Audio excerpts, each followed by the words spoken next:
નસવાડી તાલુકાના ભાખાથી ખડકિયાને જોડતો રસ્તો બિસ્માર હાલતમાં હોવાથી વાહન ચાલકો થયા ત્રાહિમામ। નસવાડી તાલુકાના ભાખાથી ખડકિયા ગામને જોડતો રસ્તો 10 વર્ષ પહેલા બનાવવામાં આવ્યો હતો। 2 કિલોમીટરના માર્ગમાં મોટા ખાડા પડતા વાહન ચાલકો હેરાન પરેશાન થયા। છેલ્લા 6 માસમાં આ બિસ્માર રસ્તા પર 2 વાહન ચાલકો ખાડામાં પટકાતા એકનો હાથ ફ્રેક્ચર થયો અને બીજાનો પગ ફ્રેક્ચર થયો હતો।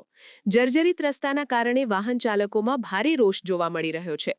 નસવાડી તાલુકામાં ભાખાથી ખડકિયા, દમોલી, હમીરપુરા અને ક્વાંટ તાલુકાને જોડતો રસ્તો છે, જ્યારે ભાખાથી ખડકિયા ગામ સુધીનો માર્ગ જર્જરિત અવસ્થામાં છે। ડામર રસ્તાની સપાટી ઘસાઈ જતા તેમાંથી કપચી અને મેટલ છૂટા પડી ગયા છે, જ્યારે પંચાયત માર્ગ મકાન વિભાગ દ્વારા આ ખાડા પૂરવા માટે મેટલ નાખવામાં આવ્યો હતો, જે મેટલ વાહનો ચાલતા છૂટો પડી ગયો છે। વાહન ચાલકોનો આક્ષેપ છે કે રસ્તા પરથી પસાર થઈએ છીએ ત્યારે ટાયરમાં કપચી અને મેટલ વાગે છે તો પંચર પડી જાય છે અને ખાડાઓના કારણે અનેક વાહન ચાલકોને નુકસાન થયું છે। બીજો કોઈ રસ્તો ન હોવાથી આ રસ્તા પરથી પસાર થવું પડે છે। 2 તાલુકાને જોડતો રસ્તો બનાવવા માટે અનેકવાર ગ્રામસભામાં ગ્રામજનોએ રજૂઆત કરી છે, પરંતુ પ્રજાની રજૂઆત સાંભળવામાં આવતી નથી। પંચાયત માર્ગ મકાન વિભાગના અધિકારીઓ આ રસ્તાની વિઝિટ કરતા નથી, જેનો ભોગ પ્રજા બની રહી છે। સરકાર દ્વારા ડામર રોડ પરના ખાડા પૂરવા માટે અનેકવાર જિલ્લાની કચેરીઓને આદેશ કરવામાં આવ્યો, પરંતુ સરકારના આદેશનું પાલન પણ અધિકારીઓ કરતા નથી। તેનો આ વરવો નમૂનો છે।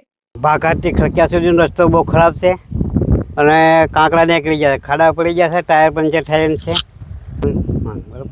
શું મુશ્કેલી પડે આ રસ્તામાં? આ રસ્તામાં છે ને ગાડીઓવાળો પડે છે એમાં, બરાબર 2-3 સવાર આવે ને તો પડી જાય ખાડા, વાગી જાય। હા, 2 બનાવ બની જશે અમારે। શું માંગણી તમારી? રસ્તો બનાવવાની। આ ભાખાથી ખડકિયા જાય છે, 2 કિલોમીટર રસ્તો થાય અને બહુ ખરાબ છે। શું પરિસ્થિતિ? આ ટાયર પંચર પડે, કંઈનું કંઈ જાય જ હોય, આ ઘસાઈ ગયો, પૂરો ઘસાઈ ગયો। માંગણી શું? માંગણી રસ્તો બનાવો, બીજું શું। સમાચારની અવનવી અપડેટ જોતા રહો નિખરતા ગુજરાત ન્યૂઝ સાથે। નિખરતા ગુજરાત ન્યૂઝને લાઇક, શેર, સબસ્ક્રાઇબ કરો અને બેલ આઇકન દબાવીને સમાચારની ઝડપી માહિતી મેળવો।